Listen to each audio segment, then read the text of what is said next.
ቦታው ከተመሰረተ ወደ 900 ዓመታት ቆጥሯል።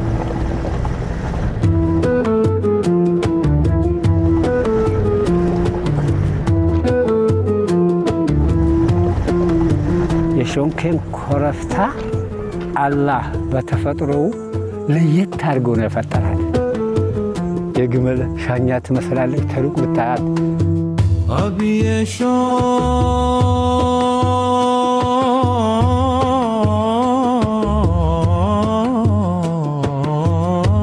ባጭሩ አገራችን ላይ አንዳንዴም አባባ ሾንክ ይሏቸዋል።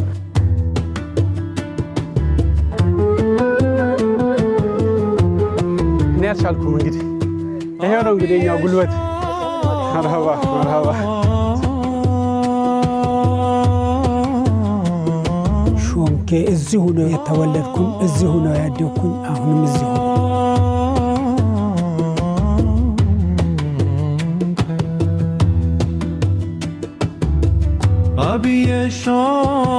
በመላው ዓለም የምትገኙ ሙስሊማት እንኳን ለዒዱል አድሓ ዓረፋ በዓል በሰላም አደረሳችሁ። በዓሉን የደስታ፣ የሰላም፣ የአማን፣ የስኬት እንዲያደርግልን ምኞቴ ነው። ዒድ ሙባረክ። ኩሉ ዓሚን ወአንቱም ቢኸይር። የዚህ ፕሮግራም የወርቅ ደረጃ ስፖንሰር አቢሲኒያ ባንክ።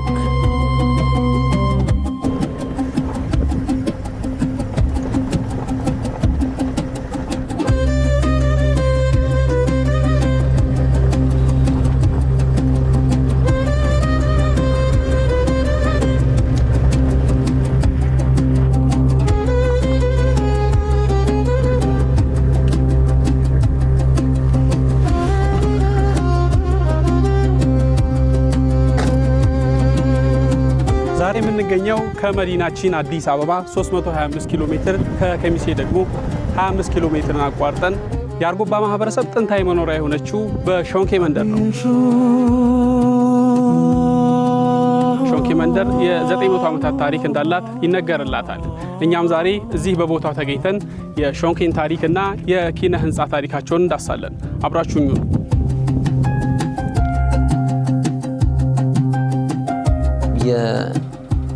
ሾንክይ ወይም የታላቁን ዓሊም የሐበሻ ኩራት ከሆኑ ታላላቅ ስብዕናዎች መካከል አንዱ የሆኑት ጀውሃር ኢብኑ ሐይደር ኢብኑ ዓሊ ስለ ሾንክይ ነው። ባጭሩ አገራችን ላይ አንዳንዴም አባባ ሾንክይ ይሏቸዋል ወይም ደግሞ አባዬ ሾንክይ በማለትም ይጠሯቸዋል። ያው በዚህ መቼም አባዬ ሲባል በአብዛኛው የርህራሄ ውስጡ ላይ እንደያዘ ረህመት ውስጡ ላይ እንደያዘ ያሳያል።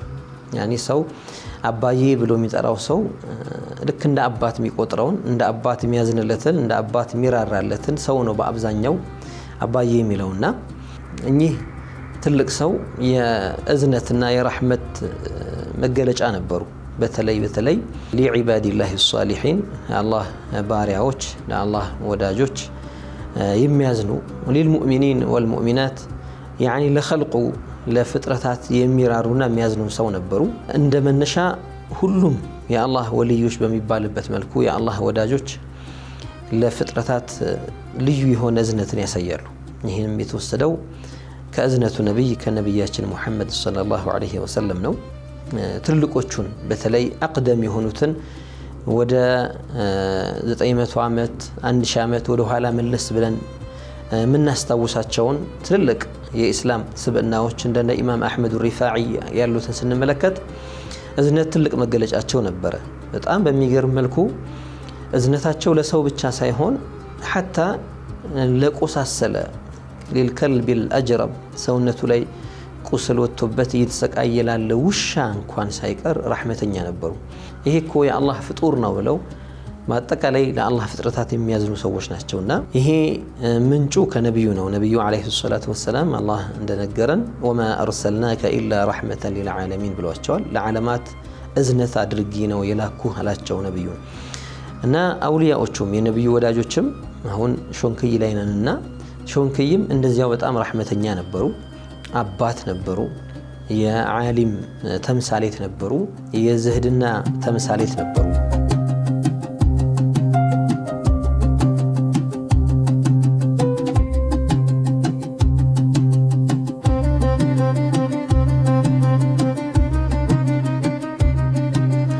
በጣም በሚገርም መልኩ ለአላህ ያላቸው ፍራቻ ፈሪሃ አላህ ተቅዋቸው በጣም ትልቅ ነበረ።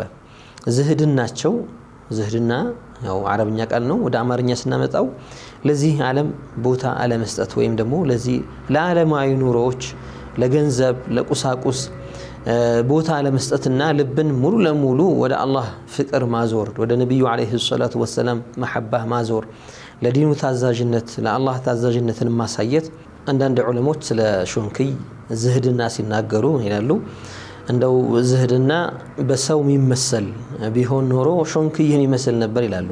ለዚች ለዱንያዊ ዓለምና ለአላፊና ለጠፊ አገር አለመጨነቅና አለማሰብ ኢነማ ለቀጣይ አገር ማሰብና ለአላህ ሱብሓነሁ ወተዓላ ታዛዥ መሆን ዝህድና በነገራችን ላይ አለመብላት አለመጠጣት አለመልበስ ወይም ደግሞ ከስብ አለመከሰብ ወይም ቤተሰብ አለማፍራት ማለት አይደለም። ሰዎች ሊኖራቸውም ይችላሉ። ነገር ግን ዱንያን ወይም የዚች ዓለማዊ ጠፊ የሆነችዋን ዓለም ገንዘብና ቁሳቁስን ቀልብ ውስጥ ሳያስቀምጡ እጅ ላይ ብቻ አድርገው መቀመጥ ያለባት ቦታ ላይ አድርገው ከአላህ ጧዓ ሳታዘናጋቸው ወደ አኺራ ከሚያደርጉት ጉዞ ሳያሰናክላቸው ጉዞ አይቀርም ይቀጥላልና ከሚዘጋጁት ዝግጅት ሳያሰናክላቸው ዳር ድረስ ለመድረስ ዱንያን የዱንያን ጣጣ ብዙም አለመሸከም ቀልብ ውስጥ አለመክተት ሚለው ነው ዝህድና የሚባለው ነገር። ብዙ ሰዎች ዝህድና ሲባል አለመብላት አለመጣት ሊመስላቸው ይችላል። አዎ የአላህ ወልዮች አውሊያኡላህ የአላህ ወዳጆች يقللون من الطعام ከምግብም ከመጠጥም ከመልበስም የሚቀናነሱት ነገር አለ። እንደፈለጉ ነፍስን የምትፈልገዋን ነገር አይሰጧትምና ሾንክይ ሲባል ምን ትዝ ይላል ተብሎ እንደው የሀገራችን ሼኾች ቢጠየቁ ዑለማዎች ቢጠየቁ አባዬ ሾንክይ ከተባለ ዝህድና ማለት ነው ብለው ይመልሳሉ። በተለይ ረመዳን ላይ ጾም ላይ የሚታየው የዝህድና ጥግ በጣም የሚገርም ነው። ሰዎች ከተማ ላይ ለምርነውን እኛ ጾመን ስለምንውል ልናፈጥር ስንል ሳሙሳው ሾርባው የሚጠባበሰው ነገር ሌላ የሚበሉ ነገሮችን አይነታቸውን ጣፋጭ ፍሩት ምናምን ብለን እኛ እናስባለን። ያን ጓጉተንም ልንጠብቅ እንችላለን ቀኑ ሙሉ ስላልበላን። ሾንክይ ለሱያም እንዴት ነበረ ለጾም እንዴት ነበር ቦታ የሚሰጡት ሲባል ጾምን በጣም ለአላህ ሱብሓነሁ ወተዓላ ታዛዥነትን የሚያሳዩበት ጊዜ የረመዳንን ጊዜ በጣም የዒባዳ ጊዜ አድርገው ይቆጥሩታል።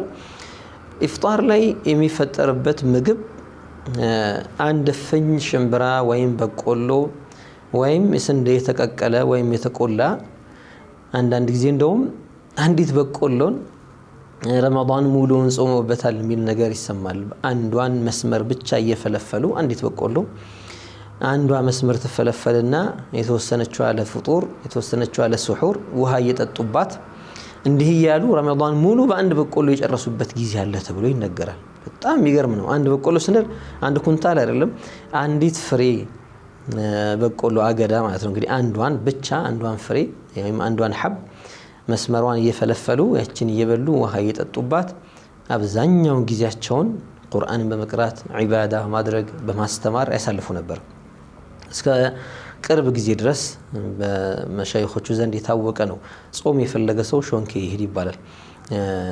ያ ልምድ በዚያው በመቀጠሉ ምክንያት እዚያ አካባቢ ለዒባዳ የሚሄዱ ሰዎች የአባዬ ሾንክይን ዓዳ ተከትለው በጣም የዝህድና ጾም ይጾማሉ። ያው ጾምን ስላነሳን ምንም እንኳን አሁን ጊዜው ባይሆንም ነገር ግን አባዬ ሾንክይ ከጾም ጋር በተለይ ከረመዳን ጋር ብዙ ትውስታ ብዙ ዚክራ ስላላቸው ልክ ረመዳን እስኪገባ ጓጉተው ጠብቀው ረመዳንን በጣም በትልቅ ዝግጅት ከተቀበሉ በኋላ ዝግጅት ስንል የምግብ ማዕድ ማብዛት አይደለም፣ እህል አስፈጭቶ ቴምር አምጥቶ ዱቄት ገዝቶ ምናምን ይሾርባ እህል እንደዛ ሳይሆን ልባዊ ዝግጅት ውስጣዊ ዝግጅትን ካደረጉና ከተቀበሉት በኋላ አንደኛውን ቀን ረመዳንን ጾመው ልክ ማታ ማፍጥረው ወደ ዒባዳ ሲገቡ ማልቀስ ይጀመራል። ያኔ በቃ ጎደለ አይደለ እንግዲያውስ የጎደለ ነገር ሁሉ ማለቁ ነው፣ ይሄው ረመዳን እየሄደ ነው ተብሎ ሱብሃንአላህ በገባበት ቀን ምሽቱን እንግዲህ አንድ ቀን ጾመው ማታውኑ ሄደብን ረመዳን እያሉ በለቅሶ የሚሸኙ ሰዎች ነበሩ።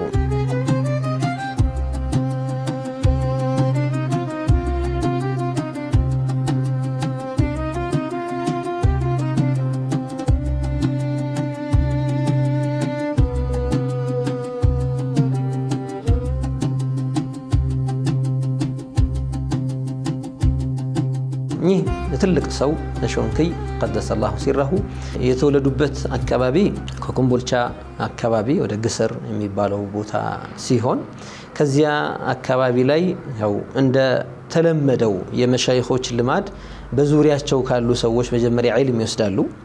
ሰፈር ወይም ጉዞ ከመወጣት በፊት መጀመሪያ የሚቀድመው በዙሪያ ካሉ ሸይኾች መጠቀም ነው። ቁርአንንም መሰረታዊ የዓቂዳ ዒልምን መሰረታዊ የዲን ትምህርቶች ፈርደል ዐይን ምንለው አለ። ማለትም እያንዳንዱ ሰው በነፍስ ወከፍ ደረጃ ሊያውቀው የሚገባ የሆነን ትምህርት ከቀሰሙ ከወሰዱ በኋላ ከዚያ ነው እንግዲህ ጉዟቸውን የጀመሩት። የዒልም ጉዟቸው ረጅም ዓመታትን ያካተተና ያዳረሰ ነው። استغرق سنوات طويلة لعلم يوستدوت جزء كادمياتشو بزا على وقت لعلم ستوال نهم يودفيت لعلم كم يتأبك أباتشو سووش الله سبحانه وتعالى سلا درقاتشو يانن مسارة انقري ليتل سلف اللقاقيتاتشنا الله لعلم يقراتشوال بذو سووش ፈላህ ማይወጡ ሰዎች ማይሳካላቸው ሰዎች በአብዛኛው ወደፊት ትልቅ ሰው አይሆኑም የሚባሉ ሰዎች ዒልምን ሲጀምሩት ገና እንደጀመሩት መረረኝ ብለው ደከመኝ ብለው ወይ ደግሞ ሰለቸኝ ብለው ጉዳቱ የሚናከስ ነገር አለ። እንግዲህ በዚያን ጊዜ አስቸጋሪ የሆነ መልክዓ ምድር አስፋልቶች ባልተዘረጉበት መንገዶች ሁላ በጣም ወዒርና ጫካ መንገዶች በነበሩበት እሾክ በበዛበት ኮረኮንች በበዛበት ገና ያልተጠረገ መንገድ አሁን ወደ ገጠር እንኳን ቢገባ አንዳንዴ የጥርጊያ መንገድ ይባል ነገር ያጋጥማልና በፊት ግን ያ ነገር ሁላ በየለበት ካውሬ ጋር እየታገሉ ቀን ለሊት ተጉዘው የተወሰነ ኪሎ ሜትሮችን ዛሬ እኛ በተለያዩ የመጓጓዣ መንገዶች ተጠቅመን ቶሎ እናቋርጣለን። ያኔ ግን በጣም ከባድ ነው፣ አስቸጋሪ ነው። ያንን የዒልም ጉዞ ተቋቁመው ፈላህ የወጡት እንግዲህ ትልቅ ውጤት ጋር የደረሱ ሰዎች አላሁ ተዓላ ለወደፊቱ ለዲኑ ጠባቂ አድርጎ ሊሻቸው ይሻላቸውና የመረጣቸው ሰዎች ናቸው። ሾንክይም ከዚያች ከአካባቢያቸው ዒልም መቅሰም በኋላ ያመሩት ወደ ቀጣይ ጉዞዎች ነው እና በጉዟቸው ላይ ወደ ይፋት ሄደው ነበር። ይፋትም ይሉታል። በዚያን ጊዜ ስልጣኔ የነበረበት እንዲሁም ደግሞ ሱልጣኔቶችም የይፋት ሱልጣኔት ይባል እናውቃለን። ታሪክ ላይ የተመዘገበ ነው። ቦታው በዒልም የታነጸ ቦታ ነበረ። የይፋት ዑለማዎች መሻይኾች ነበሩ። እዚያ ቦታ ላይ ሄደው ዒልምን ቀስመዋል። እዛ ቦታ ላይ ብቻ አይደለም፣ እንደገና ከዚያም አካባቢ ተመልሰው የቀሰሙትን ዒልም ከዚያ ቦታ ላይ በደንብ አካብተው እንደ ተርቲቡ ሀገራችን ላይ ዒልም ሲቀራ መጀመሪያ ፊቅህ የሚባለው የዒልም ዘርፍ ይቀራል። ከዚያ በኋላ ፊቅህን ከቀሩ በኋላ አረብኛ ቋንቋ እውቀት ይቀራል። የአረብኛ እውቀት ዘርፍ አረብኛ ስንል በጥቅል አንድ ዘርፍ ብቻ ይመስላል። ነገር ግን በዝርዝር ስንመጣበት ነህው የሚባል የሰዋሰው እውቀት ዘርፍ አለ። ሰርፍ የምንለው ደግሞ የእውቀት ትምህርት አለ። ሰርፍ ማለት ስለ ቃላት አገነባብ ምንማርበት ነው። ከሰዋሰው ትንሽ ይለያል። ከዚያ ዒልሙል መዓኒ የምንላቸው እውቀቶች አሉ። የትርጓሜዎች ላይ ወይም ደግሞ ማዕና ላይ የቃል መልእክቶች ላይ ይሄ ቃል በዚህ መልኩ ተገጣጥሞ እዚህ ቦታ ላይ ይሄን አይነት ትርጉም ይሰጣል፣ እዚያኛው ቦታ ላይ ሌላ ትርጉም ይሰጣል። እንደ አገባቡ እንደ ኮንቴክስቱ በምን መልኩ ይተረጎማል፣ ይፈሰራል። አንድ ቃል ለምን ያህል ትርጉሞች ይመጣል በአረብኛ የሚባለው የሚጠናበት ነው። ከዚያ በኋላ ዒልመል በዲዕ ሙሐሰናቱል በዲዕ ምንላቸው አሉ። ቋንቋን የሚያስውቡና ያማሩ አገላለጾች፣ አጠቃቀሞች፣ በላጋ መንጢቅ ምንለው እውቀት አለ። ይሄ እንግዲህ በላጋን ዒልሙል ዓረብያ ውስጥ ይከቱታል። በጣም ብዙ ዘርፎች እዛ ውስጥ ይገባሉ። ዓሩድ ምንለው የእውቀት ዘርፍ አለ። ዓሩድ ምንለው በይበልጥ ደግሞ በግጥሙ በስነ ግጥም ዘርፍ ላይ የሚያተኩር ነው። የግጥም ግንባታዎች ወይም ደግሞ የቃል አስተካኮች በምን መልኩ ነው የሚሆኑት? በጣም በሚገርመው የዓረብኛ በትክክለኛ በዓረብኛ መልኩ የተገጠመው የሚባል ግጥም ዑለማዎች 16 ወይም 17 ቅርንጫፍ ውስጥ ነው የሚገባው፣ ከዚያ ውጪ አይሆንም ይላሉ። ማንኛውም ሰው ግጥም ቢገጥም ግጥሙ ትክክል ነው የሚባለው እነዚህ ውስጥ ሲገባ ነው። እዛ ውስጥ የሚገባበት በምን መልኩ ነው?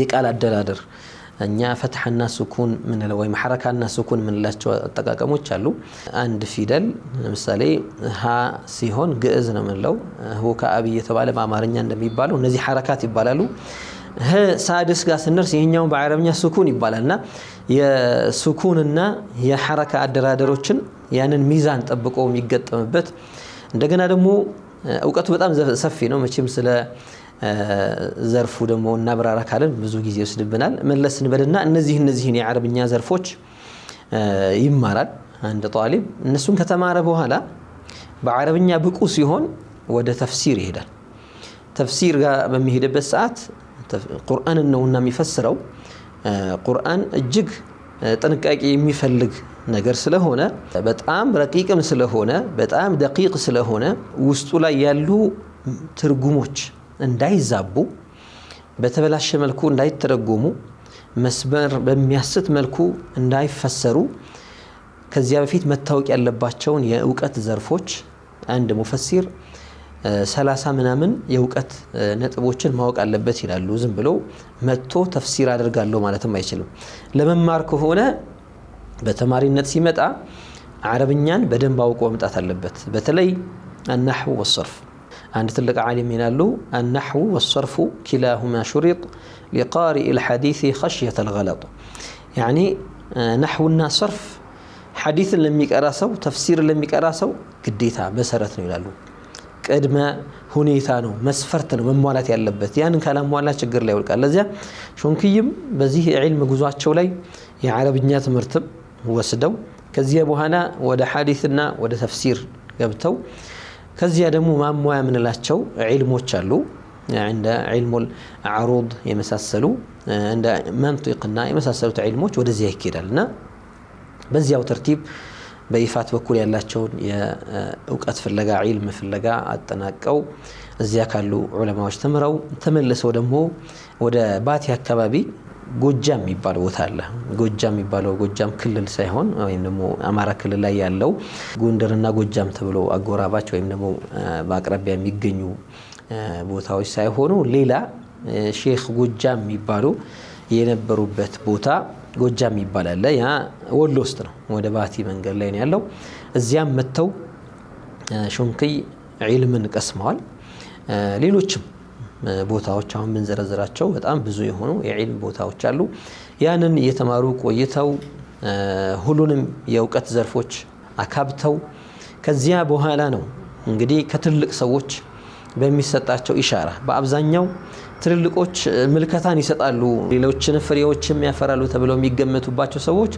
ከአውሊያኡላህ ከአላህ ደጋግ ሰዎች የቦታ ስምሪት ይሰጣቸዋል እና በሚሰጣቸው ስምሪት ነው በዚያው ሁኔታ የሚሸጋገሩት የሚሄዱት ዛሬ ሁሉም ሰው የተመቸውን ቦታ ሊመርጥ ይችላል በቃ እኔ በሆነ ፊልድ ተመርቄያለሁ ጨርሻለሁ ስለዚህ በቃ አንድ ቦታ ሊሄድና ምናልባት ደህና ደሞዝ የሚከፈለኝ እዛ ቦታ ከሆነ እዛ ሊሄድ ይላል ከተማ ሊመርጥ ይችላል ለምቾቱ አይ ግድ የለም እንደው ልምድም ለማካበትም ይሆን አንዳንድ ነገሮችን ለመቋቋምም ይሆን ትንሽ ከከተማ ሊወጣም ይችላል እንደ ፍላጎቱ ነው የሚወሰነው የዑለማዎቹ ግን አካሄድ እንደ ራስ ፍላጎት ሳይሆን በአብዛኛው ከላይ የሚመሯቸው ሼኾች አሉ አቅጣጫ የሚሰጧቸው ስምሪት የሚሰጧቸው ሼኾች አሉና በዚያ መልኩ ነበር የሚሄዱት ሾንኪ እንዳልነው አገራቸው ትውልዳቸው ሾንኪ ውስጥ አልነበረም ይሄ ለቀብ ወይም ይሄ ስያሜ የመጣው ከዚያ በኋላ ነው ምን ይላሉ እዚያው የነበሩበት ቦታ ላይ ሆነው ወደ ኮምቦልቻ አካባቢ ከዚያው ካሉበት አካባቢ አልፎ አልፎ እየሄዱ የሚዘይሯቸው ሼኽ ነበሩ ይላሉ ሾንኬ ላይ እየተመላለሱ ይዘይሯቸው ነበር ከዚያ በኋላ በትልቅ ሰዎች ምልከታ እዚያው ቦታ ላይ ሾንኬ ላይ ተቀምጠው ዒልም እንዲያቀሩ ሰዎችን በስብዕና እንዲያንጹ በተሰጣቸው ስምሪት መሰረት እዛ ቦታ ላይ ተቀመጡት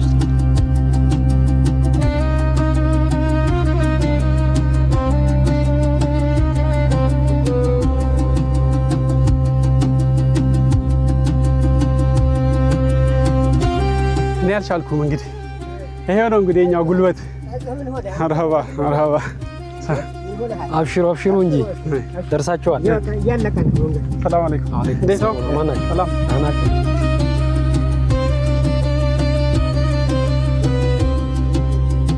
እንኳን ወደ ጥንታዊ መንደር የሾንኬ መንደር መስጂድና መንደር በደህና መጣችሁ። በጣም እናመሰግናለን።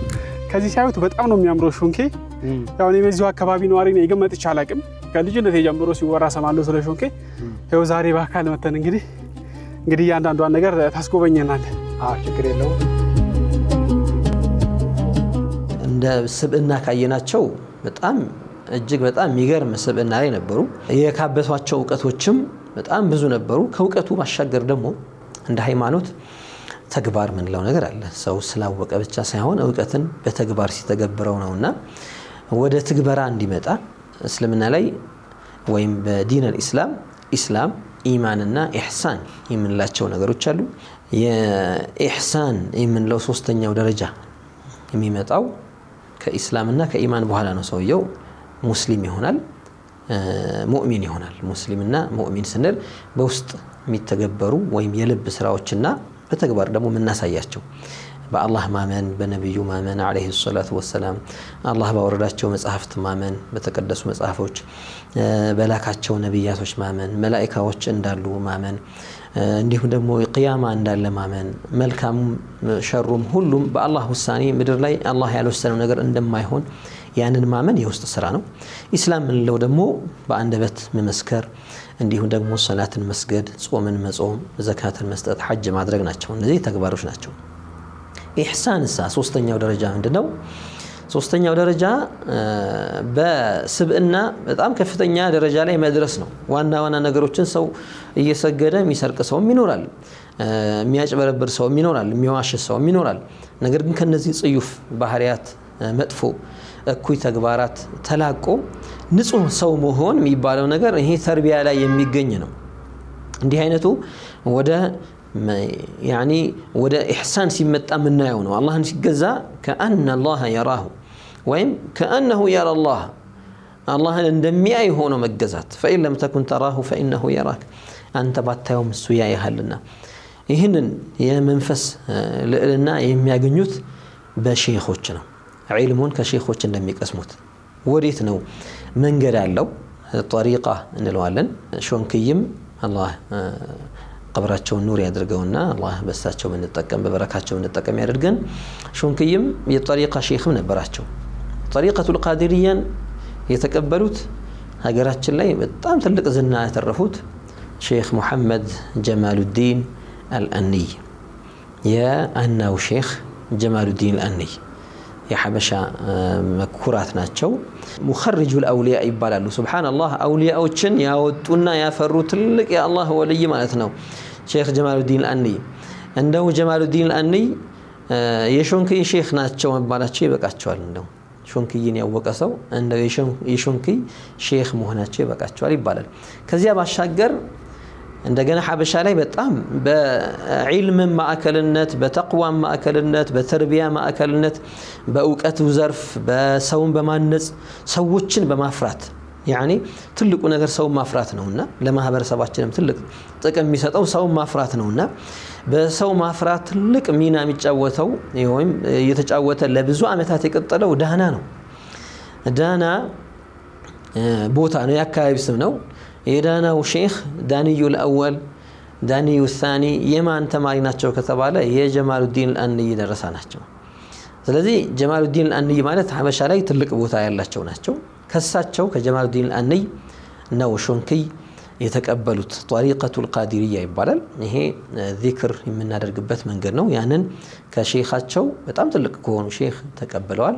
ይሄ ሲር አለው፣ በውስጡ የያዘው ትልቅ ሚስጥር አለ። ሰማንያ የሚባል ጠሪቃም ነበራቸው። ይህንን የተቀበሉት ደግሞ ከሰይድ አሕመድ ጠይብ ከተባሉት የልጅ ልጅ የሆኑት የሰይድ ዓብዱልዋሒድ ልጅ ከሆኑት አሚር ነው ይህንን የተቀበሉት። ይሄ ኢድሪስያ የሚባለው ምንድነው? ሰማንያ የሚባለው ጠሪቃ ነው። ሁለቱንም ጠሪቃ ነበራቸው ማለት ነው ሾንክይ እና በጠሪቃውም ራሳቸውን በጣም ከፍተኛ ደረጃ ያደረሱ። ያው ጠሪቃ ምንለው ምናልባት ለተመልካቾች ግልጽ እንዲሆን ከሼኾች የሚሰጥ የዚክር ወይም ደግሞ የውዳሴ አላህን ጠዋትና ማታ የምናወድስበት የሆነ በየመጠኑ ሼኾች የሚሰጧቸው ይህንን በዚህ ጊዜ በል እያሉ የሚሰጧቸው በየጊዜው ደግሞ እየጨመሩ ያ ሰው በዚያ ላይ የሚጸና ሰው ያድግበታል። በነገራችን ላይ ይህንን በል ተብሎ በሚሰጥበት ሰዓት ከአንደበት ባለፈ ከሚሰጠው የዚክር ቁጥርም ሊሆን ይችላል። ወይም ይህን ያክል 10,000 ጊዜ 20,000 ጊዜ 70,000 ጊዜ 100,000 ጊዜ ይህንን ዚክር በል ተብሎ ሊሰጠው ይችላል። ከዚያ ከሚሰጠው ቁጥርና ከሚሰጠው የዚክር አባባል ጋር አብሮ የሚሰጥ ውስጣዊ ነገር አለ፣ በማዕና የሚሰጥ ነገር አለ። ያኒ ሼኹና ደረሳው ውስጣቸው ትስስር ይኖራል። በሼኹ በኩል የሚያገኘው መደድ አለ። ይህ ዛሂረን የምናያቸው ነገር ወይም ደግሞ በቀጥታ በውጫዊ መልኩ ማናየው ነገር ቢሆንም ውስጣዊ ሚስጥር ግን የሚተላለፍ ነገር አለ እና ከሼኹ ወደ ደረሳው ይተላለፋል። እኚህ ታላቁ ሼኽ አባይ ሾንኪይ ጀውሃር ኢብኑ ሐይደር እሳቸውም ይህንን መንገድ ከሼኾቻቸው ከሁለት ትልቅ ሰዎች ሲቀበሉ በሳቸው ከነሱ ከሼኾቻቸው ወደ እሳቸው የተላለፈ ትልቅ ሚስጥር አለ፣ ሲር አለ። ያንን ይዘው ነበርና ሾንኪ ከገቡ በኋላ ያው ስያሜው የመጣው መቼም ከዛ በኋላ ነው። እዛው ላይ ሄደው ሲጸኑ ማለት ነው። ስሜ መሐመድ አሊ አህመድ ይባላል። የደዋ ጨፋ ወረዳ ባህልና ቱሪዝም ጽሕፈት ቤት ባለሙያ ነኝ። የቱሪዝም መዳረሻ ላይ ነው የሚሰራው። ምን ያክል ቆየህ ሾንኪ? ቱሪዝም ሴክተሩ ከገባሁት ወደ 5 አካባቢ እዚህ ቆይቻለሁ።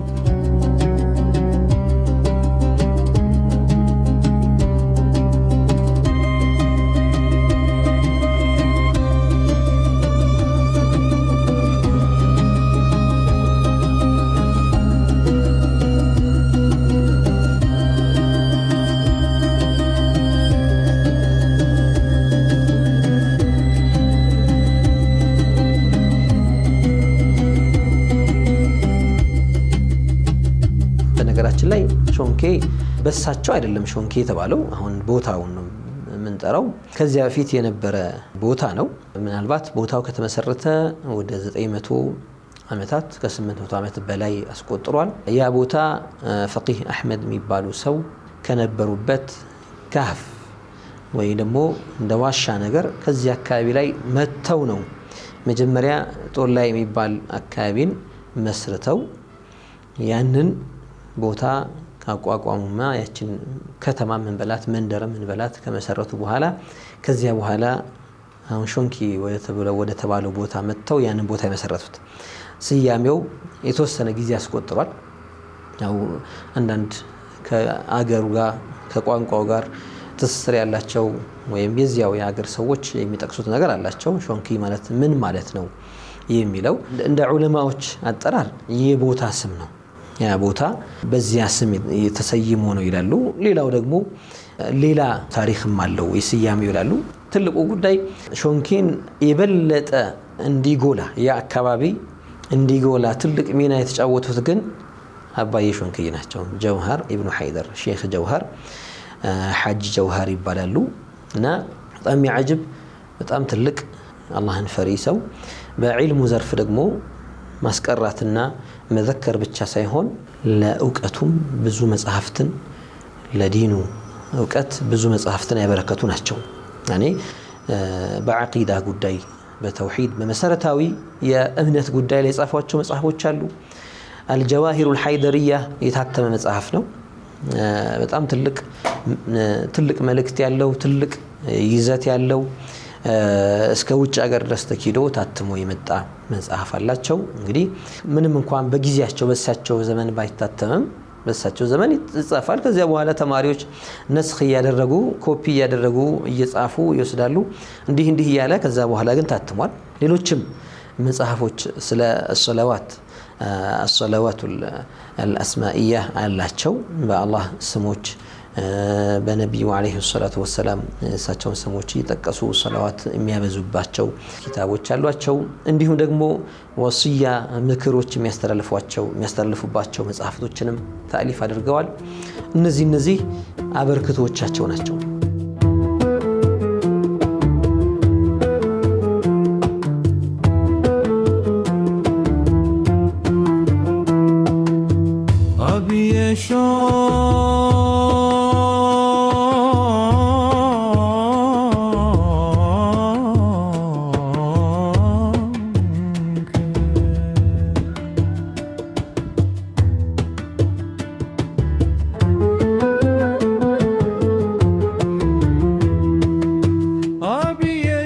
ሾንኪ በጣም ብዙ ደረሶችን አፍርተዋል።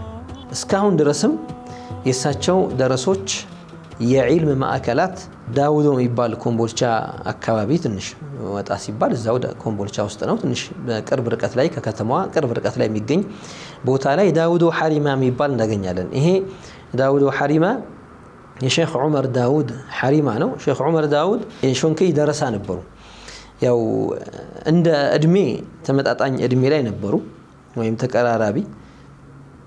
እንዲያውም ሾንኪ ሼክ ዑመር ዳውድ ሲመጡ በጣም አክብሮት ያሳዩዋቸው ነበር ይባላል። ልክ እንደ ሼኻቸው እንደ ደረሳቸው ሳይሆን እንደ ሼኻቸው አድርገው ነበር የሚያቀርቧቸው የነበሩት። በአብዛኛው ሾንኪ ቀደሰ አላሁ ሲረሁ አባዬ ሾንኪ በተውሂድ እውቀት ዘርፍ ላይ ትልቅ ስራ ሰርተው ነበርና የዳውዶ ሼኽ ከዚያ በፊት የቀሯቸው ብዙ የዒልም ፈኖች ወይም ደግሞ ዘርፎችም ብዙን አዳርሰው ዒልሙል ዐቂዳን በብዛት ከሾንኪይ ነው የቀሩት ይላሉ። ከአባዬ ሾንኪይ ነው ይህን ዒልም የወሰዱትና በጣም ደስ በሚል መልኩ እስካሁን የዳውዶ ሐሪማ ላይ የተውሂድ ዒልም ይሰጥበታል። ያኔ የነበሩት ሼክ ዑመር ዳውዶ ከዚያ በኋላ ልጃቸው ተከተው እንዲህ እያሉ አሁንም የልጅ ልጆቻቸው ሐሪማውን ወይም ደግሞ ሐድራውን የዒልም ሐድራ አድርገውት አላህ ወፍቆን የባለፈው ዓመት ረመዳን ላይም የተወሰነ ጊዜ እዛ አሳልፈን ነበርና እንዲህ አይነት ቦታ በጣም ትልቅ የሾንኪይን በረከት የምናይበት ቦታ ነው። ሼክ ዑመር ዳውድን ከጠቀስን አብረን አያይዘን ደግሞ ሼክ አሕመድ ዳለቲን ወይም ሐጅ አሕመድ ዳለቲን እንጠቅሳለን። ሐጅ አሕመድ ዳለቲ ደግሞ የሼክ ዑመር የዳውዶ ሼክ ደረሳ ናቸው። በጣም የሚገርም ክስተት አለ እዚህ ላይ። ሐጅ አሕመድ ዳለቲ በአዲስ አበባ ላይም ሼክ አሕመድ ዳለቲ መስጂድ ተብሎ ይታወቃል። ሐጅን 40 ጊዜና ወይም ከዚያ በላይ ሐጅ አድርገዋል የሚባሉ ትልቅ ሰው ናቸው ሐጅ አሕመድ ዳለቲ። በእግር በዚያን ጊዜ መጓጓዣዎች በብዛት ባልተሟሉበት ጊዜ ያንን ረጅም ርቀት እስከ አስመራ ድረስ ምጽዋ ድረስ እየተጓዙ ከዚያ በኋላ በጀልባ አድርገው ወደ የመን ከዚያ ወይም ደግሞ ቀጥታ ወደ ሒጃዝ ገብተው ሐጅ አድርገው ወራት እስቲግራቅ በሚያደርግበት ሰዓት ይመላለሱበት ነበር። ሱብሃንአላህ እሳቸው ላይ ሐጅ አሕመድ ዳለቲ ላይ በጣም በእድሜ ከገፉ በኋላ የደረሱባቸው አንዳንድ ትልቅ ሰዎች ሲነግሩን ያዩዋቸው ሰዎች ሲነግሩን በጣም ትልቅ ሰው ነበሩ። ሰውነታቸውም ግዙፍ ነበር። ጸጉራቸውን ሐጅ ላይ ካልሆነ ለኑሱክ ካልሆነ አይልጩትም ነበር ይላሉ።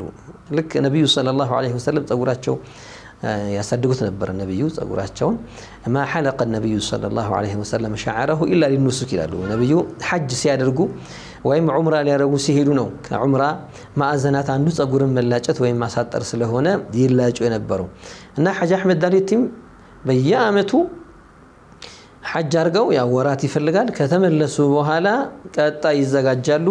ጸጉራቸውን አይልጩትም። ከዚያ ልክ ወደ ሐረም ሲሄዱና ሐጅ ሲያደርጉ ያኔ የሐጅ ጊዜ ይላጩታል። እንዲህ እያደረጉ እንግዲህ ከ40 ጊዜ በላይ ነው። አሁን ስለ ሐጅ አሕመድ ዳለቲ ለማውራት ሳይሆን በዋናነት ሐጅ አሕመድ ዳለቲ ይህንን ፈትሕ ያገኙት ወይም ደግሞ አላህ እንደዚህ የከፈተላቸው ሰበቡ ምንድን ነው?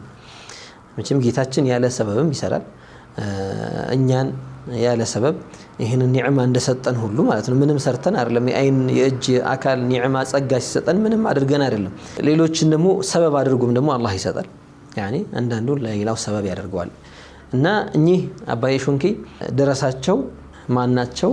ከደረሶቻቸው መካከል አንዱ ሼክ ዑመር ዳውዶ ይባላሉ። እኚህ ሰው ለሼክ አሕመድ ዳለቲ የሐጅ እድል መከፈት ከ40 ጊዜ በላይ ሐጅ እንዲያደርጉ እድሉ መከፈት ምክንያቱ እሳቸው ናቸው ይላሉ ዑለማዎችና የሚገርም መልኩ እሳቸው ጋር አንዳንድ ሀዲያዎችን ስጦታዎችን ይዘው ሐጅ አሕመድ ዳለቲ ከጅማው ንጉስ አቡ ጃዕፈር ያው በተለመደው አጠራር አባ ጂፋር ይሏቸዋል። ከአባ ጂፋር ጋር ይገናኙ ነበር፣ ይሄዱ ነበር። በጣም ጀግና ነበሩና ሐጅ አሕመድ ዳለቲ ለዑለማዎች የሚያስፈልገውን ነገር አባ ጂፋርን ሄደው እንደዚህ አይነት ዓሊም አለ የሚቸግረው ነገር አለ ይሄን ነገር አምጣ አደርስለታለሁ ብለው ያንን ተቀብለው ያው አባ ጂፋር ንጉስ ናቸው። ሀብትም ገንዘብም ንብረትም አለ። ከዚያ ተቀብለው ይመጡና መሻይኾች ጋር ይዘው ይሄዱ ነበር እና ትልቅ መሻይኾችን በዚህ መልኩ ይዘይሩ ነበር እነ ሙፍቲ ራያን ዳውዶ ጋም እንደዚሁ ዚያራ አድርገው ይዘው ሄደው ዳውዶ ሐጃህ ምንድነው ብለው ሐጅ አህመድ ዳለቲን ጠይቋቸዋል ሐጅ አህመድ ዳለቲ ሐጅ እንዲገራልኝ ፈልጋለሁ ሐጅ መሄድ ፈልጋለሁ አልሄድኩምና ወደ ሐጅ እንድሄድ ዱዓ አድርጉልኝ ይሏቸዋል ከዚያ በኋላ ምን ይላሉ ሼክ ዳውዶ ሼክ ዑመር ዳውዶ ይባላሉ የውሃ መንገድ ያደርግልህ ይሏቸዋል ሱብሃንአላህ ዱዓ ያደርጉላቸዋል የውሃ መንገድ ሆነላቸው ይላሉና ምንም አይነት ሌላው ሐጅ ለመሄድ እየተመኘ ሐጅ ሳያረግ የሞተ ብዙ አለ እሳቸው ግን አላህ አግርቶላቸው ከ40 ጊዜ በላይ ተመላለሱበት ሲሩ ዳውዶ ናቸው ይላሉ ዳውዶ የማን ደረሳ ናቸው ሲባል የሾንክይ ደረሳ ናቸው አሁን ሄደን መምጣት የፈለግነው ሾንክይ ጋር ነው እና እንዲህ ያለ ተሰሰር በዑለማዎቹ መሐከልም ያለ ተሰሰር ነበር አብየ ሾንክ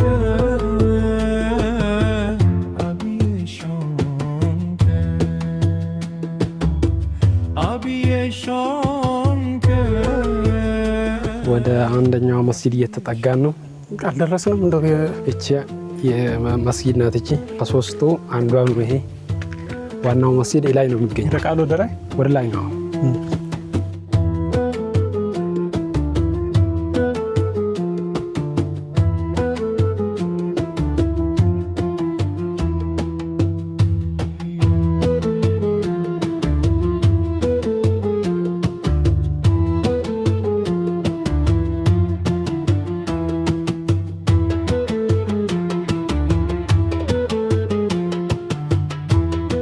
ያው ከመጽሐፎቻቸው መሐከል ሱምዓቱል በህያ የሚባል ኪታብ አላቸው እንዲሁም ደግሞ አልበድዓቱ ሰኒያ የሚባል መጽሐፍም እንደዚሁ ጽፈዋል እንዲሁም ደግሞ አልወሳኢሉ ሺፋኢያ የሚባልም እንደዚሁ መጽሐፍ አበርክተዋል እንዲሁም ደግሞ ሰላዋት አስማኢያ የሚባል አልጀዋሂሩል ሐይደሪያ ፊል ዓቃኢድ ዲንያ የተባለ መጽሐፍም እንደዚሁ አበርክተዋል እንዲሁም ደግሞ ናሲሃ የተባለ ኪታብም እንደዚሁ እሳቸው ናሲሐቱል አጥፋል ይላሉ ህፃናትን የሚመክር ብለው የጻፉት ኪታብም አለ እና እነዚህ እንደ መጽሐፍ ያበረከቷቸው ናቸው ሾንክይ ዒልሙን እስከማን ወሰዱት አካባቢዎችን ጠቅሰናል መሻይኾቻቸው ወይ ደግሞ እሳቸውን ዒልም የሰጧቸው ሼኾች እነማን ናቸው ቢባል እንደ ዒልም ሼክ ቡሽራ ከሳቸው ዒልም ወስደዋል ሼክ ሙሐመድ ሼክ ከሚባሉ ዓሊም እንደዚሁ ዒልምን ቀስመዋል ይፋት ላይ ሼክ ሙሐመድ አልኢፋቲ የሚባሉ ሼክ ከሳቸው ነው በአብዛኛው ዒልም የወሰዱት ሼክ ኸሊል ሞፋ የሚባሉ ደዌ ላይ ያው ደዌ ላይም ትልቅ የዒልም ማዕከል ነበርና ከዚያም አካባቢ እንደዚሁ ዒልም ወስደዋል ያው ጠሪቃውን ከሁለት ትልቅ ሼኾች ነው የወሰዱት አንደኛው ጀማሉዲን አልአንይ እሳቸው ጠሪቀቱል ቃዲሪያን የሰጧቸው ሁለተኛው ደግሞ አሚር ሁሰይን ኢብኑ አብዱል ዋሂድ አልዋሂድ ኢብን ሰይድ ጠይብ አህመድ ጠይብ የአህመድ ጠይብ የልጅ የሆኑት አሚር ሁሰይን ከሚባሉት ነው ጠሪቃ ሰማንያ የወሰዱት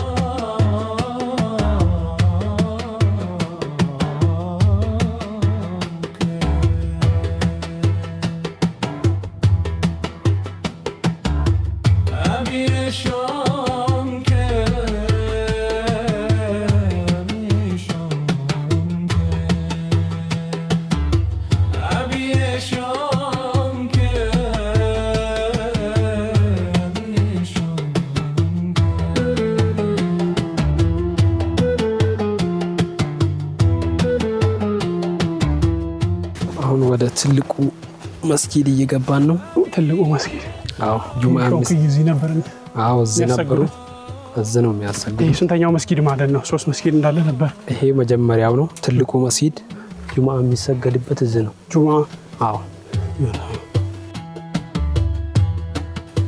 አሁንም ነው የሚሰጠው አገልግሎት ጁማዓ ብቻ ነው ሁሉም ሶላት ይሰገድበታል ጁማዓንም ጨምሮ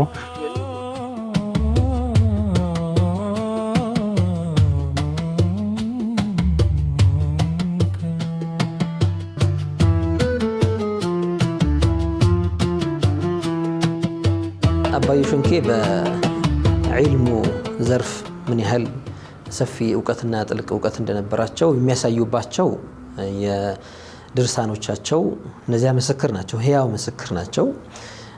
ዑለማዎች ይህንን እሳቸው ያዘጋጇቸውን የደረሷቸውን ድርሳናት እስካሁንም ድረስ ይማማሩባቸዋል። በተለይ ደግሞ በውዳሴ በአዝካር በሰላዋት አላህን በመማፀን በልመና በዚያ ጉዳይ ላይ የጻፏቸው ብዙ ቀልብ የሚነኩ በረመዳንም ሆነ ከረመዳን ውጪ የሚባሉ የአዝካር አይነቶች አሉ።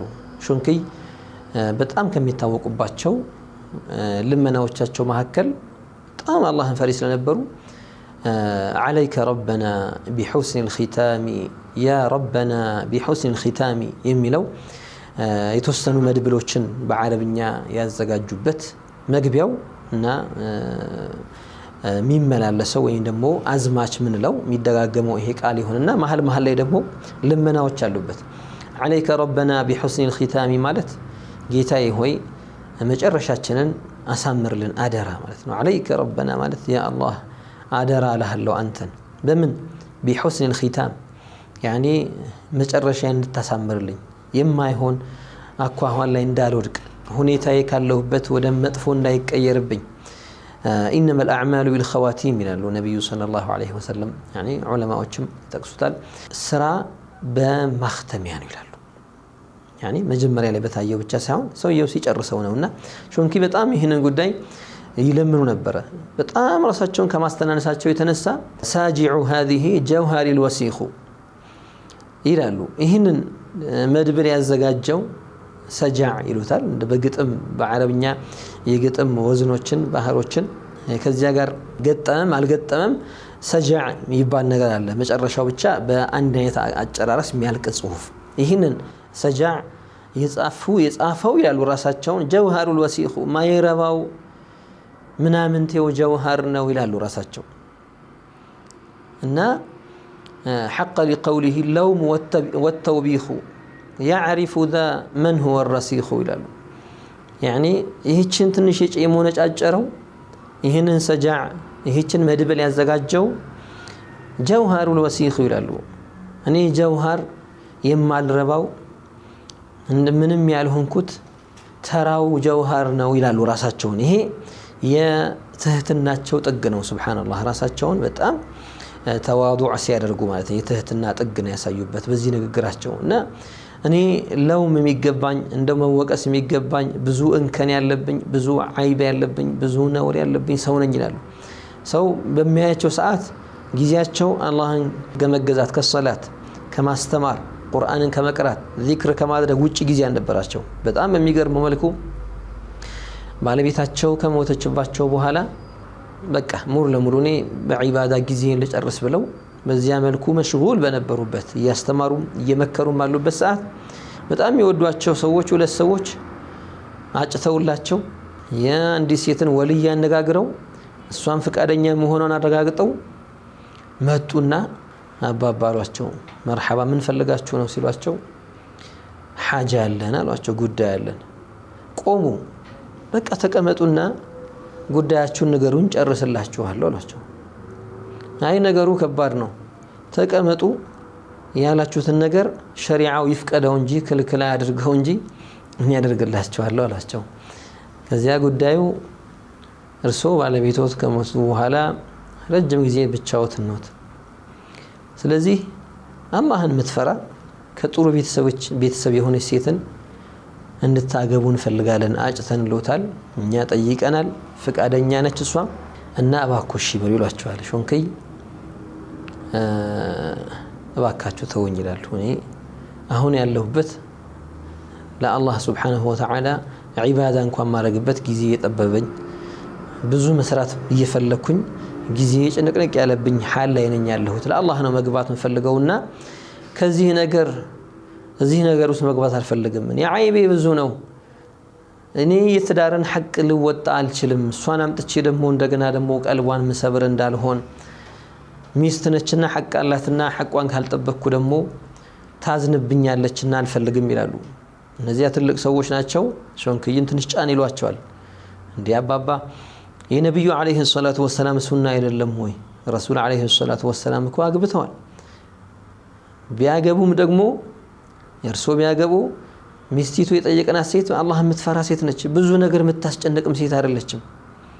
እባክዎ መርሐባ በሉ ብለው ጫን ይሏቸዋል። እንግዲህ ኻጢራቸው ለመጠበቅ ሾንክይ ከዓመታት በኋላ መርሐባ ብለው ያገባሉና ሼክ ታጁዲን ረሂመሁላሁ ተዓላ ኢዕላሙል አግቢያ የሚባል ኪታባቸው ላይ አያቴ ነገሩኝ ብለው ይጠቅሳሉ። ሼክ ታጁዲን የኮምቦልቻው ትልቅ ዓሊም ነበሩ ረሕመቱላሂ ዐለይሂም እና እሳቸው አያቴ ከሾንክይ ባለቤት ጋር ተገናኝተዋል፣ ይተዋወቁ ነበርና የነበረውን ሐል ይህንን ነገር ነግራኛለች። እንዲያውም አንዳንድ ጊዜ ራት አዘጋጅቼ ትላለች ሁለተኛዋ ባለቤታቸው ማለት ነው። እንግዲህ ነቅል የሚደረገው ሼክ ታጁዲን ከአያታቸው የሰሙትን ነው። ልጅ ሆነው እኔ ልጅ ሆኜ ከአያቴ የሰማሁት ብለው ነው የሚናገሩት። አባታቸው ትልቅ ሰው ናቸው፣ ሼክ አህመድ ቃሎ ይባላሉ። የዚያው የኮምቦልቻ አካባቢ ትልቅ ዓሊም ናቸውና ከአያታቸው ይህቺ የሾንክይ ባለቤት ራት ሰርታ ራት ይዤ መጣና ሾንክይ ጋር እሳቸው ኸልዋቸው ውስጥ ሆነው ኪታብ እየጻፉና ታሊፍ እያደረጉ ሙራጃዓ እያደረጉ እየጻፉ እደርስና ኢንቲባህ አያረጉልኝም። ያኔ ትኩረት እንደመጣሁም ሳያውቁ እኔም ራቱን ይዤ እንደዚህ ጠብቃለሁ።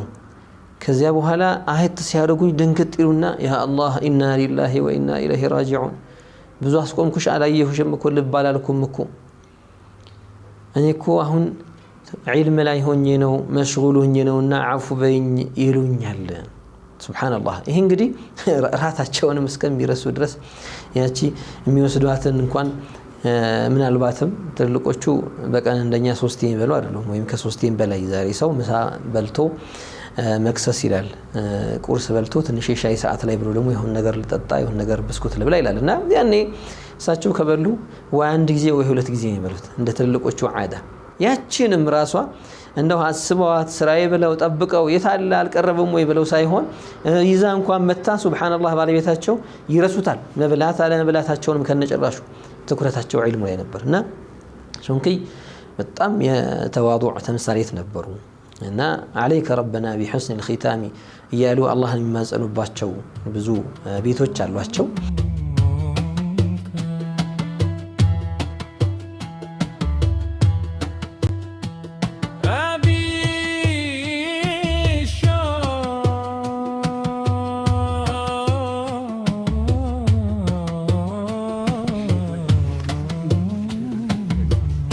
السلام عليكم. وعليكم السلام ورحمة الله وبركاته. سلامنا مع اللبال صالح أنا محمد إسماعيل حاجي محمد بتر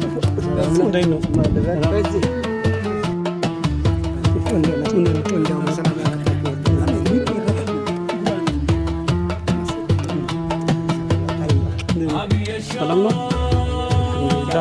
مرحبا እንዴት ናችሁ?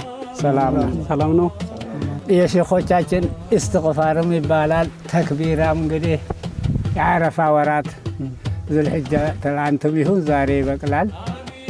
መስተንጎዳችን ነው የዓረፋ ወራት ተክቢራ ይባላል። አላሁ አክበር የምንለው ማለት ነው። አግዙኝ እንጂ እሱ ነው የዓረፋው። الله أكبر الله أكبر الله أكبر لا إله إلا الله الله أكبر والله أكبر ولله الحمد الله أكبر كبيرا والحمد لله كثيرا وسبحان الله بكرة وأصيلا لا إله إلا الله ولا نعبد إلا إياه مخلصين له الدين ولو كره الكافرون لا إله إلا الله وحده صدق وحده ونصر عبده وهذا جنده وحذف الأحزاب وحده لا إله إلا الله والله أكبر. ሌሎቹም ደግሞ በአውራዱ ወይም ደግሞ ውዳሴው ዘርፍ እስትግፋር የሾንክይ እስትግፋር አስተግፊሩላህ من كل ذنب تبت إلى الله يتبالا بي رمضان يميبانا بزو حضراوش لا يبالا لهم يشون كينا أستغفر الله من كل ذنب تبت إلى الله أستغفر الله من كل ذنب تبت إلى الله بجماعة سيهون أستغفر الله من كل ذنب تبنا إلى الله أيها العاصي لأمر الإله أستغفر الله سرا وجهرا من غير تناه أستغفر الله فاستمع قولي من غير تلاه أستغفر الله إن تريد خيرا فاستغفر الله قولا وقلبا يغفر لك الله أستغفر الله من كل ذنب تبنا إلى الله إيه راساتشو تأليف يرغوت راساتشون እንግዲህ ይገልጽልኛል ብሎ ይጻፉት ነው ሱብሃንአላህ በውስጣቸው ያው ምክርም መክሩበት ነው أيها العاصي ይላሉ አንተ ማዕሲያ መስራ ኃጢያተኛ ሆይ لأمر الإله يا الله انت ትእዛዝ የምትጥስ አንተ ኃጢያተኛ ሆይ يعني بسرم سرا وجهرا بيفام بمسطرم بقلصم بدبقم معصيه يسرا ኃጢያት يسرا ያለ ሰው ሆይ እንዲሁም فاستمع قولي من غير تلاه ይላሉ ሳትሞኝ ወይ ደግሞ በሌላ ነገር ላይ ጨዋታ ላይ ሳትገባ ምልህን ነገር በትኩረት አዳምጥ ይላሉ ስማኝ ሳትሞኝ إن تريد خيرا فاستغفر الله قلبا وقولا يغفر لك الله خير كفلك ጥሩ ነገር ከፈለክ መልካምን ከፈለክ አላህ ምህረት ጠይቀው ወደ አላህ ተመለስ ተውበት አድርግ ተውበትህ ደግሞ በመላስ ብቻ አይሁን قلبا وقولا بلبهم تملس كلبه كوسته استغفار أدرك بملاسهم أبره يغفر لك الله مهرت أياكيوችን ይምራልና ብለው በዚህ መልኩ يعني መሻይኾች በሐድራዎች ላይ ምናልባት የተለያዩ አይነት የአዝያዚያም ወይ ደግሞ ያወጣት ባህሪዎች ወይ እንደ ድምጽ አይነቶች ሊኖሩት ይችላሉ ሐበሻ ላይ በተለይ በወሎ ላይ ይሄ በብዛት ይባላል أيها العاصي لأمر الإله أستغفر الله سرا وجهرا من غير تناه أستغفر الله فاستمع قولي من غير تلاه أستغفر الله إن تريد خيرا فاستغفر الله قلبا وقولا يغفر لك الله أستغفر الله من كل ذنب تبت وكم نقمة قد وقيتنا أستغفر الله وكم آية قد أرويتنا أستغفر الله وكم منحة قد منحتنا بفضل منك لنا يا الله أستغفر الله زياولاي شونكي أستغفر الله من استغفاري لله سبحان الله يعني الله أنا مهرت طيقوا له كمني كاستغفاري كراسو مكنياتهم استغفار سارق راسو إن كان خلل قبتوبت يقولين بيين دايهون يسمولين بيين دايهون لسو لتايت عرقيون دايهون هنا نمسار راسو يا رب ما رنجل اللول أستغفر الله من استباري لله يعني عند صبرنا راسين ساستاقسنا راسين ياز سارقم لزيهو لراسو استغفار አደርጋለሁ ይላሉ ለምን ምናልባት ሰው ጀግና እንዲለኝ ሰው ትግስተኛ ነው እንዲለኝ ሰው ሰብረኛ ነው እንዲለኝ ቢያርጊው እንዳይሆን ያ አላህ ይላሉ አስተግፊሩላህ ሚን ተከሉፊ ይላሉ يعني ራሴን ምናልባት ያልሆንኩትን ነኝ ብዬ ባልሆንኩት ተቅይ ነኝ ብዬ መስዬ ባልሆንኩት ወልይ ነኝ ብዬ መስዬ እንዲህ አይነት ነገር አሳይቼም ከሆነ ያ ረብ ጌታዬ ማረኝ ይላሉ በጣም ብዙ ስንኞች ናቸው የተቋጠሩበት ሁሉንም መጥቀስ ባንችልም ውስጡ በጣም ረቃይቅ ያለበት እውነት ከልቡ ለሚሰማው ሰው والله የሚያስለቅሱ የሆኑ ቃላቶች ያሉበት ነው ሾንክይን በመጽሐፎቻቸው በድርሳኖቻቸው ማን ናቸው የሚለውን ነገር ማየት እንችላለን ሾንክይ ከሞታቸው ከ5 ዓመት በፊት 5 ዓመት አካባቢ ሲቀራቸው ደብዳቤ ለዑለማዎች ጻፉ እንግዲህ እድሜያቸው ገፍቷል በዚያን ሰዓት ምናልባት እድሜያቸው 95 አካባቢ ይጠጋል እና ለዑለማዎቹ ደብዳቤ ምን ብለው ጻፉ ማንኛውም ሰው ወንድ ይሁን ሴት ይሁን ትንሹም ትልቁም ዓሊሙ ተራውም ህብረተሰብ ዓሊሞቹ ይህንን ያደርሱ ይምከሩ አሉ ሁሉም ሰው በየቀኑም ቢሆን ለትንሽ ጊዜ በዱዓ ላይ ይበርታ፣ ዱዓን እንዳይተወል። ዱዓ ትልቅ መሳሪያ ነው። ዓሊሞቹ ኃላፊነታቸውን ይወጡ፣ ያስረዱ። የዱዓን ጥቅም ከሐዲስ ከቁርአን ከሰለፎች ንግግሮች እየገለጹ የዱዓን ጥቅም ለሰዎች ይንገሩ። ዱዓ ማለት ልመና ማለት ነው፣ አላህን መማጸን እና ምንም መሽጉል ብትሆኑ ምንም ቢኖራችሁ በቀን እንደው ስወይዓ ትንሽ ጊዜም ብትሆን ሰብሰብ ብላችሁ አንድ ላይ ሁሉም በያለበት ሰብሰብ እያለ አላህን ይለምን። አተር ላይ ኸበር ላይ የመጣ ነገር አለ፣ ልክ ሐዲስ ነው የሚባለው የመጣ ነገር አለ። ምን አንድ ዘመን ይመጣል፣ ያ ዘመን ሐጅም ሆነ ጂሃድ የሚፈለገውን ውጤት ማያስገኝበት ምን ብቻ የሚጠቅምበት ዱዓና እስትግፋር የሚጠቅምበት ጊዜ ይመጣል የሚል አለ። እንዲህ አይነት ነገር ተዘግቧልና ወቅቱ ደግሞ አሁን ነው ብለው ሾንክይ በዚያ ዙሪያ ያሉ ዑለማዎቹ መልእክቱ እንዲያደርሱ ለዑለማዎች ደብዳቤ ላኩ፣ ወደ ህዝቡ እንዲደርስ። በጣም ዱዓና ልመና ላይ በጣም ያተኩሩ ነበር እና ሾንክይ ቀደሰላሁ ሲረሁ በ1355 ዓመተ ሂጅራ ላይ ነው ያረፉት እና ህመማቸውም ብዙም አልጠናባቸውም። ጁሙዓ ከፈጅር ሰላት በኋላ ነው ህመም የጀመራቸው ይላሉ። ሱብሃንአላህ ጁሙዓ ጠዋቱን አካባቢ ከዚያ የታመሙት 2 ቀን ተኩል ቢሆን ነው። እሁዱን ቀን ያ ፀሐይ ጠለቀ። ሱብሃንአላህ በዚያ በዙል ሒጃ ወር ላይ ነበረ ያረፉት። በዙል ሒጃ 1355 ላይ እሁዱን ቀን ሾንክይ ወደ አኺራ ተሸጋገሩ። ሾንክይ ቀደሰላሁ ሲረሁ እሁድ ሞተው ያው ወደ ከሰዓቱ ክፍል ነበር ተዘገጃጅተው ያኒ ሰላቱ ጀናዛ ተሰግዶ ሁሉ ነገር ተደርጎ የውም الاثنين ሰኞ ቀን ግብአተ መሬታቸው ተጠናቀቀ። ያም የሆነው በመስጂዳቸው እዛው ሾንኬ መስጂድ የሚባለው በስተምዕራቡ አቅጣጫ የአንድ ደረሳቸው የሙሪዳቸው ኸልዋ የነበረች ክፍል ነበረች።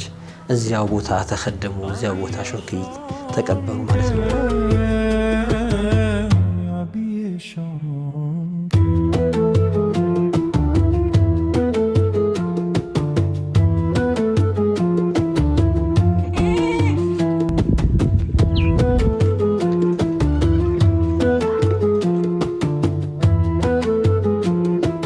ሾንክይ ከብዙ ዑለማዎች ጋር ግንኙነት ነበራቸው። የጫሊዎች አባት ሰይድ ኢብራሂም ጫሌ ከሳቸው ጋር ግንኙነት ነበራቸው። እንዲሁም ከልጃቸውም ጋር አንዳቸው ሼኻቸው ናቸው፣ ልጃቸው ደግሞ ሷሂባቸው ናቸው ይባላል፣ ጓደኛቸው ናቸው። ሾንክይ ቤታቸው የዝህድና ቤት ነበረ። ያኒ ሱብሃንአላህ አንዳንድ ጊዜ የደረቀ ቂጣ ይቀመጣል፣ ከዚያች ላይ ሰበር እየተደረገች በውሃ እየተነከረች ትበላለች። አለዚያም ደግሞ ያቺ የምትቆላ በቆሎ ነች፣ ያቺን እየፈለፈሉ እየተቆላች ወይም እየተቀቀለች ይበሏታል። እና እንግዶች የሆነ ጊዜ መጡባቸውና ኻዲሞችን እስኪ አንዳንድ ነገር በሉ ለእንግዶቹ የሚሆን ነገር አሉ እና ሲሉ አባዬ የለም እኮ አሏቸው። ያኒ የዝህድና ቦታ ነው አገሩም አካባቢውምና ምን እናቅርብ የለም እኮ ሲሏቸው እንደው እቺ ኸቢሳ የሆነች ዱንያ ምን አለ እንደው እንግዳ ሲመጣ እንኳን መጣ ከእንግዳው ጋር አብራ ብትሄድ አሉ። ሱብሃንአላህ እንግዶች እንኳን ሲመጡ ነው ተከትላ መጣ አስተናግደንባት ለእንግዶች የሚሆነውን ነገር እንደው አቀራርበን እነሱን አብልተን ውጥት ሲሉ ደግሞ እንደው ከነሱ ጋር አብራ እኛን ፈልጋት እንደው ከነሱ ጋር አብራ ብትወጣ ምን ነበረበት አሉ ይላሉ።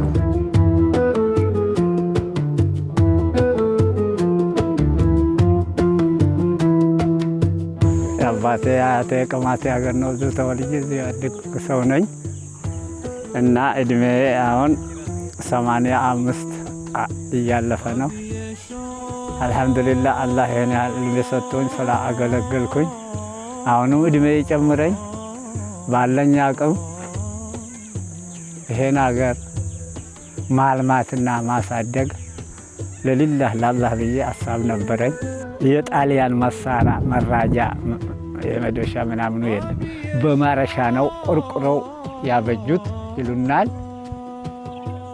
እየመሰረቱ ከላይ እየደለደሉት እቺ ኮረፍታ አሁን በተፈጥሮ የሾንኬን ኮረፍታ አላህ በተፈጥሮው ለየት አድርጎ ነው የፈጠራት። የግመል ሻኛ ትመስላለች ተሩቅ ብታያት። በዚህም ዝር ያለው ክልል አማራ ድረስ በዚህም ስንት ቦታ ይቺን መሰለች ቦታ ጎራ አይቻለሁም ምለው የለም። ማንኛችሁም ብትሄዱ ልዩነት አለ በተፈጥሮ።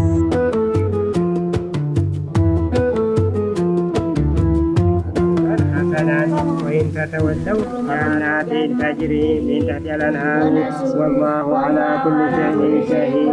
بسم الله الرحمن الرحيم. قد سمع الله قول التي إلا اللائي ولدن أن يتماسا فمن لم يستطع. ስሜ ዶክተር መሐመድ ጀማል እባላለሁ። የመጣሁት ከወሎ ዩኒቨርሲቲ ነው።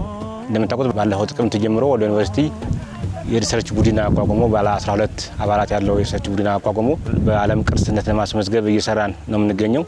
ይህን ስራ የምንሰራው ከክልሉ ባህልና ቱሪዝም ቢሮ ብሎም ከዞኑ ባህልና ቱሪዝም ቢሮ ጋር አብረን በመተባበር ነው የምንሰራው።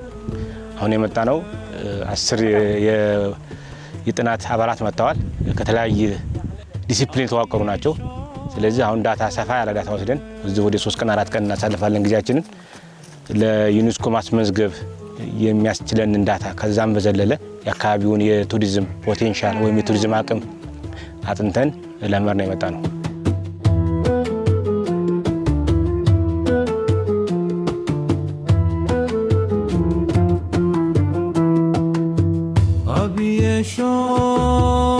ስሜ አህመድ ማህሙድ ከማሉ ይባላል።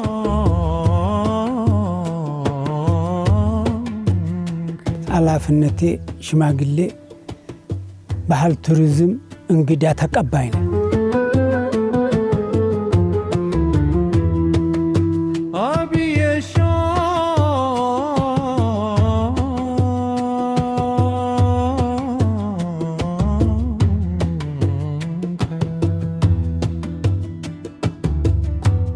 ሾንኬ እዚሁ ነው የተወለድኩም፣ እዚሁ ነው ያደግኩኝ። አሁንም እዚሁ ነው ሾንኬው ነው።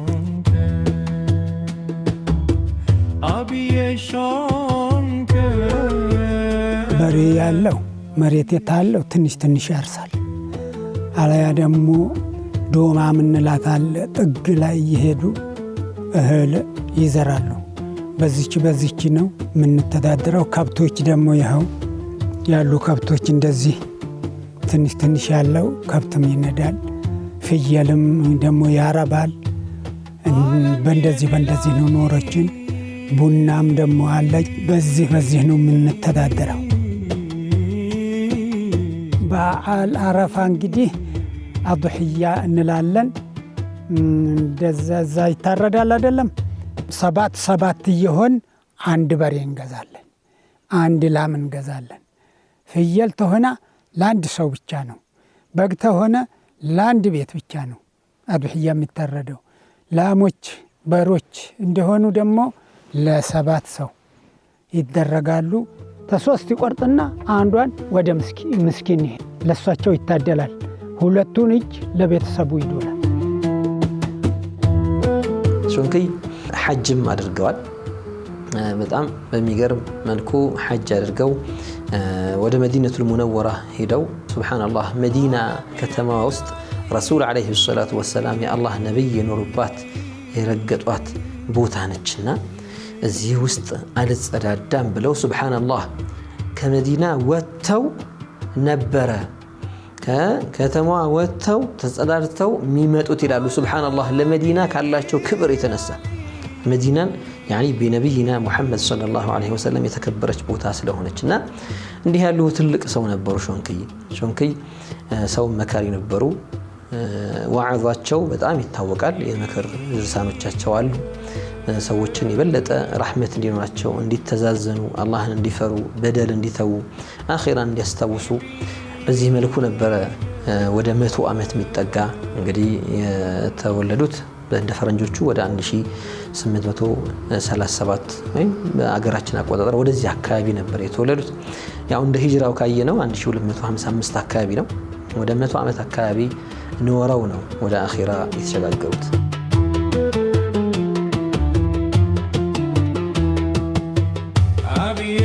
يا ربي يا ربي እናትህ መጀን አባትህ መጀን ሾንኬ መጀን ለኸይር አላህ ያርገው በረካ ሆኖ አላህ ይገድፋችሁ ለኸይር አላህ ያርገው ያገር የሚበጅ አላህ ያርገው አገር የሚገድፍ አላህ ያርገው ፍሬ ይሆን በረካ የምታገኙበት የምታድጉበት ልጅ ይውጣላችሁ ወለደ ሳሌህ ወለደ ሙባረክ በረካ ያለው ጠወለ الله عمرك وسع الله رزقك وتمم الله نعمتك بحق سبحان ربك وسلام على المرسلين الحمد لله رب العالمين اللهم صل سيدنا محمد اللهم صل وسلم على نبينا محمد اللهم صل وسلم على شافعنا محمد تناسنا زيري الدل الجبح بارك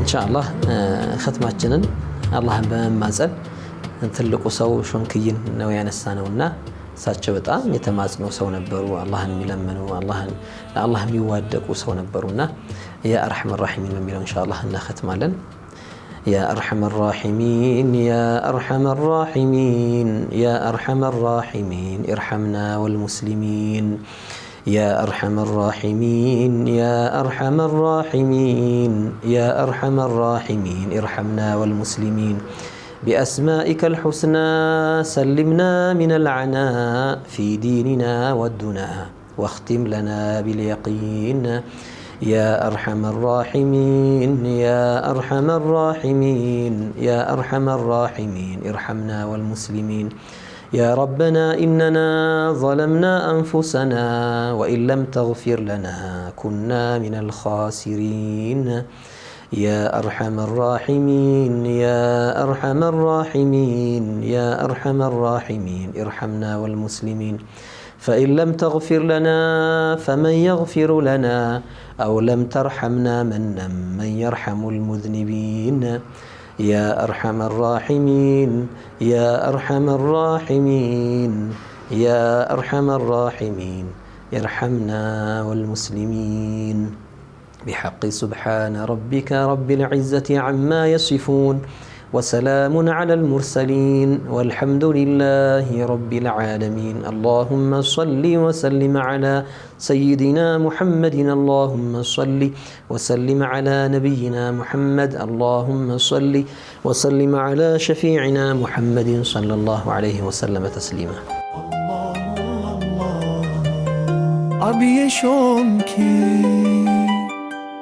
የዚህ ፕሮግራም የወርቅ ደረጃ ስፖንሰር አቢሲኒያ ባንክ